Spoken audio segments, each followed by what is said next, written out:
अस्सलाम वालेकुम welcome to fantasy இன்னைக்கு வந்து ரொம்பவே அருமையான டொமேட்டோ கெச்சப் வந்து வீட்லயே ரொம்ப ஈஸியா எப்படி செய்யலாம்னு பார்க்கலாம். அதுக்கு முன்னாடி இந்த சேனலை சப்ஸ்கிரைப் பண்ணாதீங்க இருந்தீங்கன்னா கீழ இருக்க சப்ஸ்கிரைப் பட்டனையும் பக்கத்துல இருக்கிற பெல் பட்டனையும் பிரஸ் பண்ணுங்க. வாங்க வீடியோக்குள்ள போகலாம்.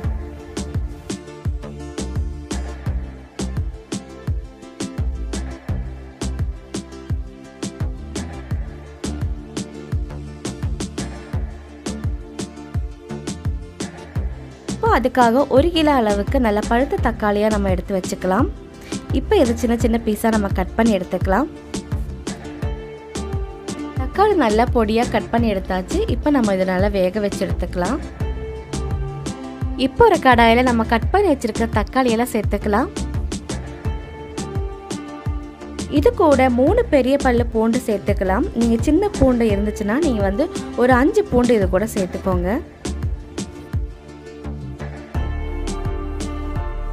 கூட ஒரு மீடியம் சைஸ் அளவுக்கு ஒரு துண்டு இஞ்சி வந்து நம்ம சேர்த்துக்கலாம். இஞ்சி வந்து அதிகமா சேர்க்காதீங்க, இல்லட்னா ரொம்ப காரம் ஜாஸ்தி ஆயிடும். இப்போ சின்னதா ஒரு பெரிய வெங்காயத்தோட ஒரு 1/4 பாகம் வந்து நம்ம கட் பண்ணி சேர்த்துக்கலாம். இது கூட பீட்ரூட் வந்து ஒரு சின்ன சைஸ் வந்து நான் கட் பண்ணி வச்சிருக்கேன், அது கூட சேர்த்துக்கலாம். பீட்ரூட் வந்து எதுக்காக சேர்க்கிறோம்னா அந்த டொமேட்டோ சாஸ் வந்து நல்ல ஒரு கலர் கொடுக்கிறதுக்காக நம்ம சேர்க்கிறோம். இப்போ எல்லாமே நல்லா கலந்து விட்டுக்கோங்க. கலந்து விட்டதுக்கு அப்புறமா ஒரு 20 நிமிஷம் நல்லா குக் பண்ணி எடுத்துக்கலாம்.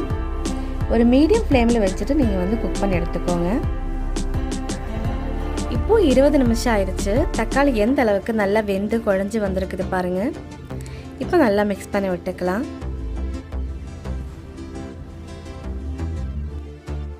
இப்போ இது கூட 6 டேபிள் ஸ்பூன் அளவுக்கு நம்ம சுகர் சேர்த்துக்கலாம்.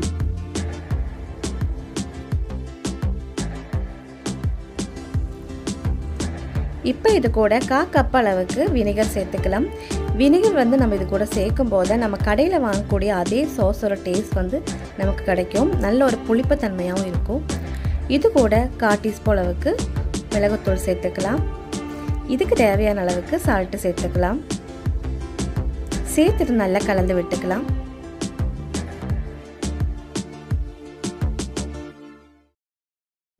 இப்போ ஹை ஃப்ளேமில் வச்சுட்டு நல்லா கொதிச்சதுக்கு அப்புறமா நம்ம வந்து ஃப்ளேம் ஆஃப் பண்ணிடலாம். இது நல்லா ஆற வச்சு எடுத்துக்கலாம்.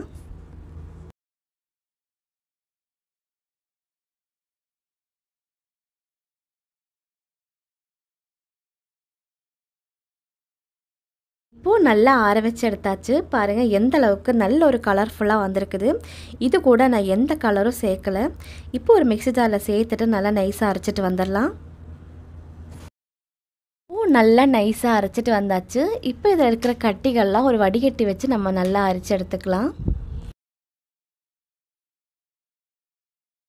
இப்போது சின்னதாக ஒரு பவுலில் நம்ம வடிகட்டி வச்சுட்டு நல்லா அரைச்சி எடுத்துக்கலாம். இதில் சின்ன சின்ன தறிகள்லாம் இருக்கும்போது நம்ம வடிகட்டி எடுக்கும்போது அதுக்கு நல்ல ஒரு ஸ்மூத்தாக வந்துடும்.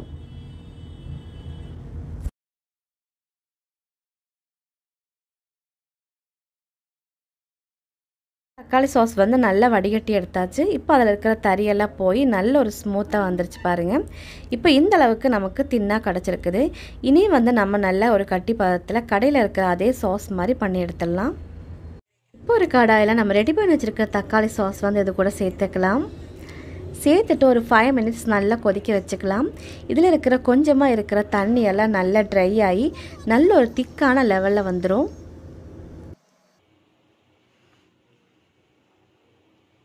அவ்வளோதான், தக்காளி சாஸ் வந்து எந்த அளவுக்கு நல்லா ஸ்மூத்தாக ரெடி ஆயிடுச்சு பாருங்கள். 5 நிமிஷம் நல்லா கொதிக்க வச்சதுக்கப்புறமா நல்லா ஆற வச்சு எடுத்துக்கலாம். அவ்வளோதான், டொமேட்டோ சாஸ் வந்து சூப்பராக ரெடி ஆயிடுச்சு.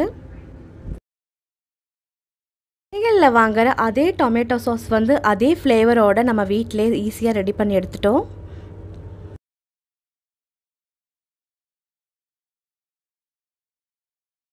ரொம்பவே அருமையான டொமேட்டோ கெச்சப் நம்ம ரெடி பண்ணி எடுத்துட்டோம். இதே மாதிரி நீங்கள் வீட்டில் ட்ரை பண்ணி பாருங்கள், ரொம்பவே சூப்பராக இருக்கும். இந்த வீடியோ எல்லாருக்கும் பிடிச்சிருக்குன்னு நினைக்கிறேன். பிடிச்சிருந்துச்சுன்னா லைக் பண்ணுங்கள், ஷேர் பண்ணுங்கள். கீழே இருக்க சப்ஸ்கிரைப் பட்டனையும் பக்கத்தில் இருக்கிற பெல் பட்டனையும் ப்ரெஸ் பண்ணுங்கள். அப்போ தான் நான் அனுப்புகிற எல்லா வீடியோவுக்கும் நோட்டிஃபிகேஷனில் வரும். அஸ்ஸலாமு அலைக்கும்.